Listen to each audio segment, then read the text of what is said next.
RBI ഡേറ്റയിൽ rate cut ഉണ്ടാകാനുള്ള സാധ്യതയാണ് ഞാൻ പേഴ്സണലി കാണുന്നത്. മാർക്കറ്റ് ഓൾറെഡി ബീറിഷ് വന്നു. അപ്പോൾ ആളുകളെല്ലാം ബീറിഷ് ആയിട്ടുണ്ട് എങ്കിൽ ചിലപ്പോൾ ഡേറ്റ പോസിറ്റീവ് ആകാനുള്ള സാധ്യതയുണ്ട്. പുട്ടിൻ്റെ വരവാണ് മറ്റൊരു പ്രധാനപ്പെട്ട ചർച്ചാ വിഷയം. അപ്പോൾ പുടിൻ വന്നത് എന്തിനാണ്? ഇന്ത്യ റഷ്യ വ്യാപാര കരാർ ദൃഢപ്പെടുത്തുക, കൂടുതൽ വ്യാപാരം നടത്തുക, ഇന്ത്യ റഷ്യ ബന്ധം അടിപൊളിയാക്കുക, പ്രതിരോധ കരാറുകൾ രജിസ്റ്റർ ചെയ്യുക, റഷ്യയിൽ നിന്ന് കൂടുതൽ യുദ്ധവിമാനങ്ങളും ടെക്നോളജിയും ഇന്ത്യ വാങ്ങുക. ഇതൊക്കെയാണല്ലോ ഒരു മെയിൻ. അപ്പോൾ അതൊക്കെ നല്ലതാണെന്ന് വെച്ചാൽ രാജ്യത്തിന് അതൊക്കെ നല്ലതാണ്. പക്ഷേ റഷ്യയോട് കൂടുതൽ അടുക്കുമ്പോൾ നമ്മൾ അമേരിക്കയോട് കൂടുതൽ അകലും. റൈറ്റ്? അമേരിക്കയോട് കൂടുതൽ അകന്നു കഴിഞ്ഞാൽ FISൻ്റെ കൂടുതൽ സെല്ലിംഗ് ഉണ്ടാകും.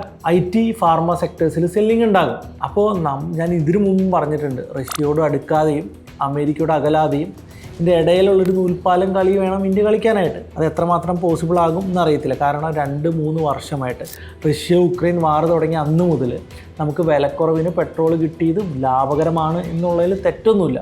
പക്ഷെ അതിൻ്റെ ആഫ്റ്റർ എഫക്റ്റ് ഇന്ത്യ അനുഭവിക്കും എന്നുള്ളതാണ് നമുക്ക് മനസ്സിലാകുന്നത്.